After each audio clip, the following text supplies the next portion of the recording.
We begin this morning with Congressman Ron Paul. The polls, Mr. Paul, suggest that you are now in the thick of it out in Iowa, basically in a statistical tie with Romney, with Kaine, and with Mr. Gingrich. So I want to ask you some questions now that you're among the front runners. We need to know more about your positions on the issues. And I want to start with foreign policy, because your statements over the years, posted on your website and elsewhere, some of the things you have said in the debates, suggest that you believe that 9/11 happened because of actions that the United States took.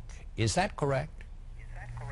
Well, I think there's an influence, and that's exactly what the 9/11 Commission said. That's what the DOD has said, and that's also what the CIA has said, and that's what a lot of researchers have said.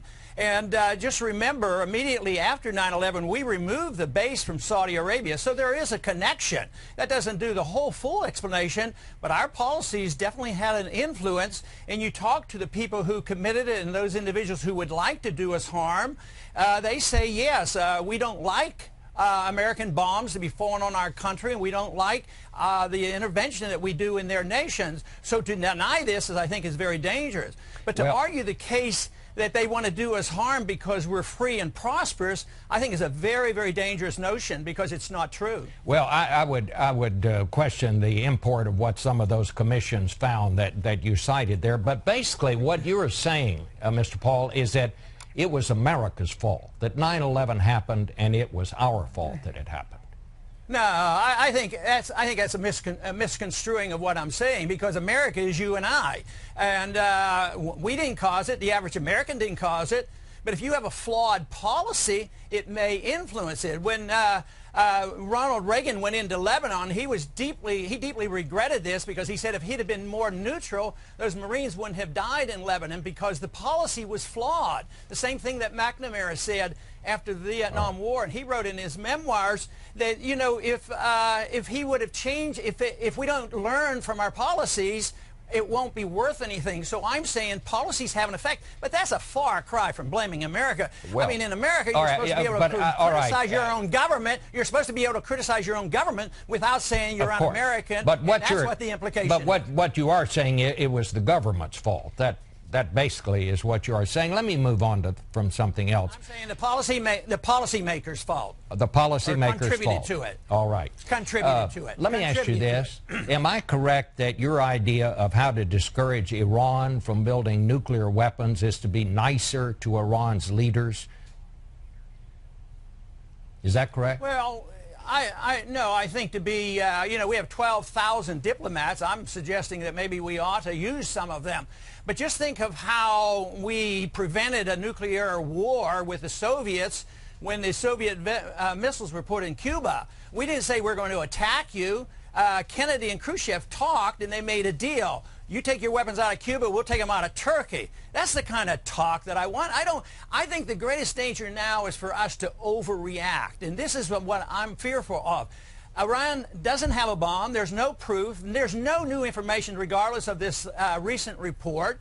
And for us to overreact and talk about bombing Iran, that's much more dangerous. We got the Libyans to get rid of their nuclear power and their nuclear weapons, and look at what happened to them. So we got to understand that. May I interrupt just for a second? No one has suggested in the U.S. government that we are going to bomb Iran. What they have said is that we're going to impose very tough sanctions. You are against sanctions on Iran. Is that correct? Yeah, because sanctions are the initial step to war. I was opposed to all the sanctions for 10 years, and the bombing that was occurring with Iraq, as I said, it would lead to war. But if you say nobody's suggesting it, why don't you listen to the debates? I mean, listen to some of the other candidates. May I correct you? I am listening to the debates. I know there have been some candidates who've talked about that, including Mr. Romney.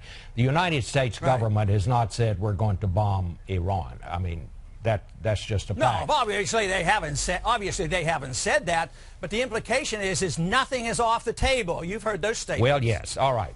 Let's move on then. Do you think there is any place in the world where United States forces should be stationed? You've talked about bringing them home from Afghanistan, from Iraq. Is there any place where you think it helps us to have U.S. forces stationed? No, other than the fact that I think a submarine is a very worthwhile weapon, and I believe we can defend ourselves with submarines and all our troops back at home.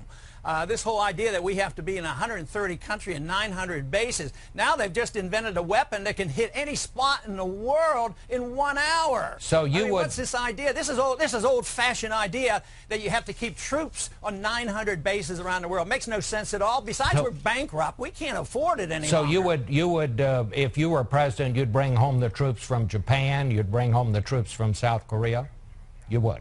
Okay. Absolutely, and the people are with me on that, because we can't afford it. It would save us a lot of money. All those troops would spend their money here at home, and besides, those troops overseas aggravate our enemies, motivate our enemies. I think it's a danger to our national defense, and we could save a lot of money cutting out the military expenditures that contribute nothing to our defense. All right, let me ask you about some domestic things. Your plan to get the country back on a firm financial footing is to close, including, among other things, the Department of Education, the Department of Energy, Commerce, Interior, Housing, and Urban Development.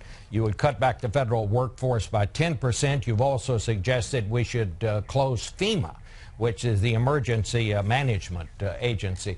I have to ask you this. What do you do about all the things that those agencies control, run, supervise? For example, what happens to the national parks if you close the Department of the Interior? Do we just let them go by the by, or what? No way. And the program deals with this. There's transition funds, but we would like to see a lot of land sold off, but we're not going to just ignore the parks. No, not at all. I mean, the money isn't there. These are departments that are doing too much. The American people are sick and tired of our educational system. Just think of how we've been involved and give out loans, and we educate students. The price of the cost of education goes up. They graduate, they don't have jobs, and they have $1 trillion worth of debt. We have to question that. This country's in bankruptcy. We have to deal with it. We can't remain in denial. And that is my argument, and believe me, this is why I'm getting a good reception on the campaign trail. All right. Well, we want to thank you for coming on this morning and for answering the questions. Ron Paul, thanks for being here this morning.